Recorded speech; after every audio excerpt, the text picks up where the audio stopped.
les gars, welcome back.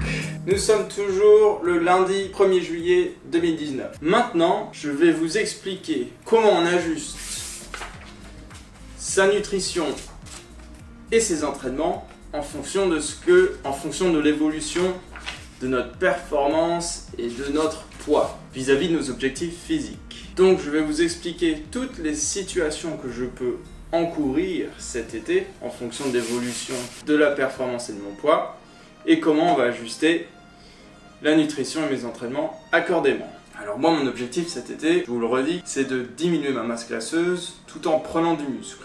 Donc puisque normalement ma masse graisseuse devrait diminuer plus rapidement que ma masse musculaire ne devrait augmenter, mon poids total devrait diminuer. Et puisque j'ai envie de prendre du muscle, eh bien ma performance devrait augmenter. Donc ça, c'est ce que je veux. Alors, premier scénario.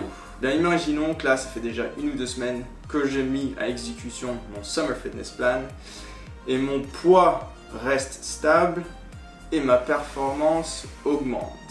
Ça va, puisque ma performance augmente, ça veut dire que je prends du muscle.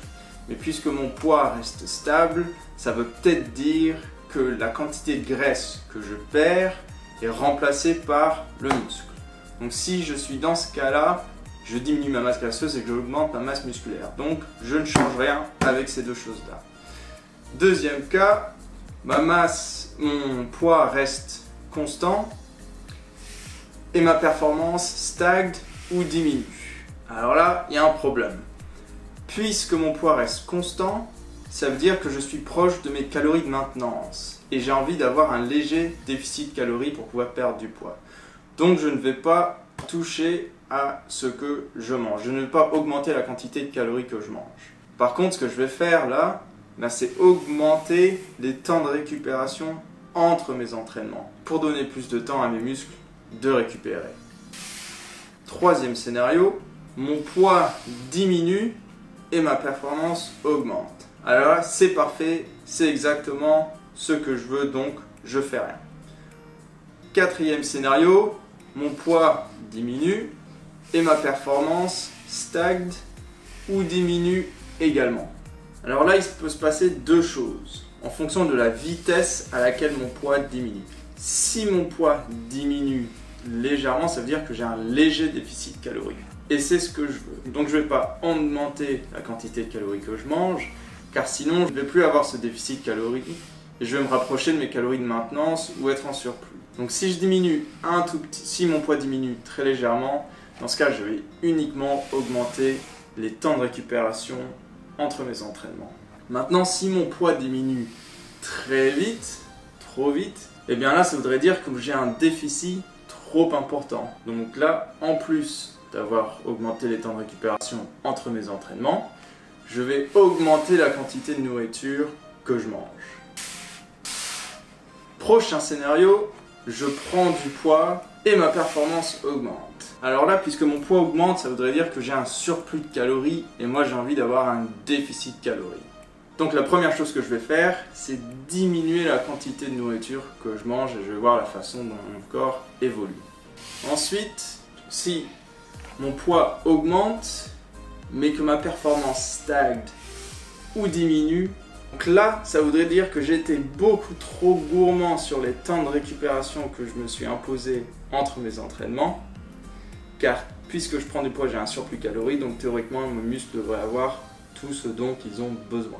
Donc si je suis dans ce cas-là, premièrement, puisque j'ai un surplus de calories, je vais diminuer ce que je mange, et après, je vais surtout augmenter les temps de récupération. Et voilà. Maintenant, vous savez comment on ajuste sa nutrition et ses entraînements en fonction de l'évolution de sa performance et de son poids, en fonction de ce que les indicateurs vous indiquent. Sachez que ça, c'était la dernière chose que je voulais vous dire pendant le temps qui me restait ici à Montbéliard.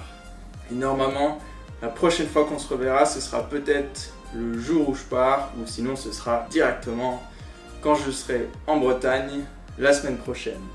Une dernière chose les gars, Ah oui, je vous ai pas dit ça, mais si vous avez des commentaires, si vous avez des critiques à me faire, n'hésitez pas à les dire dans les commentaires des vidéos, car c'est la première fois que je fais ce type de vidéo, c'est la première fois que je fais des espèces de vlogs ou des vidéos explicatives. Donc si vous n'aimez pas ce que je fais, ou si vous aimez bien ce que je fais, dites-le moi pour que je puisse prendre vos commentaires en compte et m'améliorer. Car pour moi, par exemple, tout ce que je vous dis là, tout est très clair. Mais si vous êtes quelqu'un qui débute le fitness, eh bien ce que je vous dis là, c'est peut-être pas clair du tout. Donc si vous avez des questions, n'hésitez pas à me le dire, s'il vous plaît, dites-le moi pour que je puisse le faire et m'améliorer. C'est tout pour cette vidéo les gars, merci d'avoir regardé jusqu'au bout.